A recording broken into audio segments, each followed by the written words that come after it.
Dubious and Poison. By Mooney Reggie. Dubious. Remus feels like he has always been dubious about everything in life, but not this. Never this. He knew, the second that he heard Sirius had been arrested, that there was no possibility he did it. There wasn't a single ounce of doubt in his body that made him believe he was guilty. No one believes him, of course they don't, but he doesn't care. He will break him out of Azkaban himself if he has to. It was a strange feeling, to lose everything in the space of a few hours, but it was worse when there was no one left to fight in your corner. Dumbledore is refusing to give Sirius a trial, refusing to discuss his fate with anyone after allowing him to be thrown straight in Azkaban, but this simply meant that Remus would do it himself. He had started a few days ago, pulling together every scrap of evidence he possibly could, in order to help his case. He had photos and memories, letters, and facts. He has everything bundled into a box as he makes his way into the ministry yet again. He has been back here every day since it happened almost a week ago, sometimes more than once, but today, he isn't leaving until someone gives him the time of day. The look he receives is a mirror copy of the one they always give him, one that shows him exactly how they feel about him being here again, but he doesn't care. He doesn't speak when they ask how they can help, he doesn't move, he doesn't do anything. He stands in front of the desk, box in hand, for 3 hours.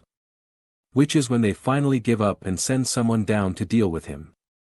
He seems to surprise them then, by talking calmly, requesting that someone gives him half an hour, and then he will leave. He had been screaming and shouting up until this point, but he knew he needed to get them to look in this box. One glance, and he would be given a trial. They agree, reluctantly, and Remus has to fight hard not to show just how relieved he is. He is led to a large office, where a still unnamed man pulls the lid off the box and tosses it carelessly to the ground, clearly not expecting much. Remus digs his fingernails into his hand as they begin looking through the evidence. It doesn't take long for them to be in front of a pensieve. Things move quickly once memories are viewed, details that should stay secret have been shared, other people become dubious of the decisions they have made up until this point. Sirius is pulled from Azkaban within the hour, and everyone is summoned to the trial room, where Remus can't sit still. Seeing him again after so many days makes him want to burst into tears, noticing how the star that was Sirius has gone out. There is no light behind his eyes, not anymore, but Remus is going to do everything he can to get it back. He knows it will be hard, with more people lost from their life, but Sirius deserves to have someone who will never give up on him, no matter what.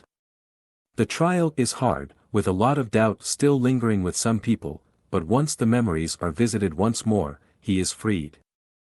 Remus cries when the apology is given, the apology for wrongful accusation, the apology for wrongful imprisonment, the apology for the loss of his friends.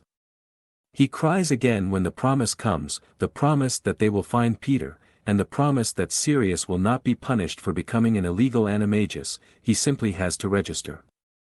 Their reunion is emotional, and Sirius finally allows himself to show his emotions as he breaks down in Remus's arms.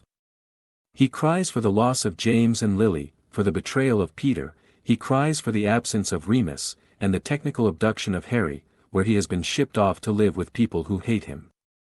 "You did it, Moons, you fought for me," Sirius whispers when he looks up. Remus smiles and brushes his hair from his face. "There isn't a universe that exists where I wouldn't fight for you, Pads," he promises. "And now, I'm taking you home to look after you. But what about tomorrow, I promise." Remus smiles. "You need to get some rest first, but tomorrow morning, we are going for Harry, and no one is going to get in our way." Sirius smiles at him, and they both know they will do whatever it takes to get Harry back where he belongs. Poison. Sirius is looking more alive as they make their way through Muggle London, walking from the closest apparition point to where they know Lily's sister lives. They haven't told anyone their plan, not that anyone has been to see them. He was expecting a visit from Dumbledore. An apology for not realizing Peter was the actual secret keeper, but when Sirius informed him that Dumbledore knew that he was the one to put the protection in place, it became clear why this apology would never come.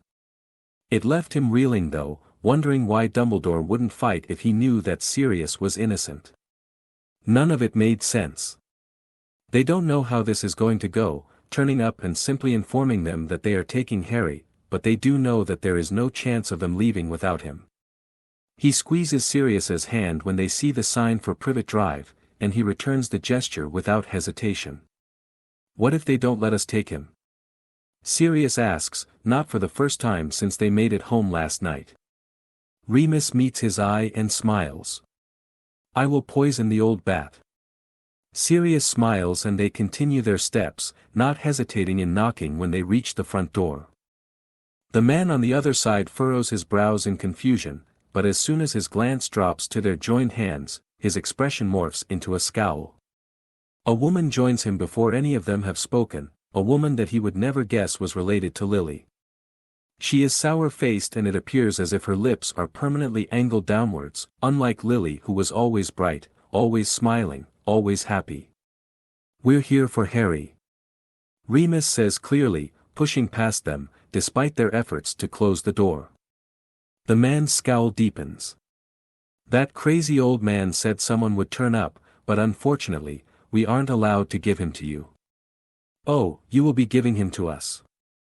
Sirius says firmly. Now, where is he?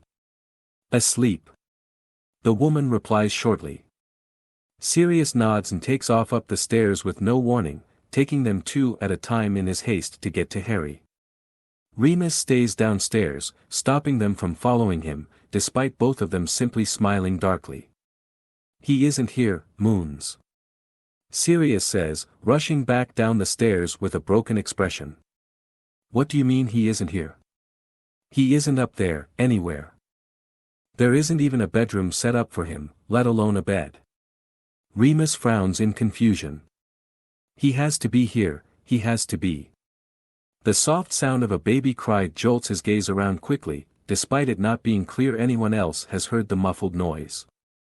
He holds his hand up to stop Sirius's question and follows the sound, which leads him to the cupboard under the stairs, and simply adds to his confusion. He unlatches the door and pulls it open, immediately met with the sight of Harry, who is sleeping in what can only be described as a medium-sized box. His feet sticking out the end, giving the fact he is over a year old, and it is clear he has not been changed, nor fed, in several hours. Oh Harry, what have they done to you? He cries, reaching out and picking him up just as Sirius rushes to his side, eyes wide.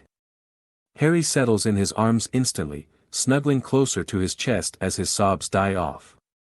Sirius lets out a growl and spins around, and all Remus can do is watch as he swings his fist at the man, who seems unfazed by the state Harry is in, but he wouldn't have stopped him anyway. Sirius is back at their side in an instant, wrapping his arms around both of them. Let's take him home. He whispers. Sirius looks up with tears in his eyes and nods without hesitation. Home.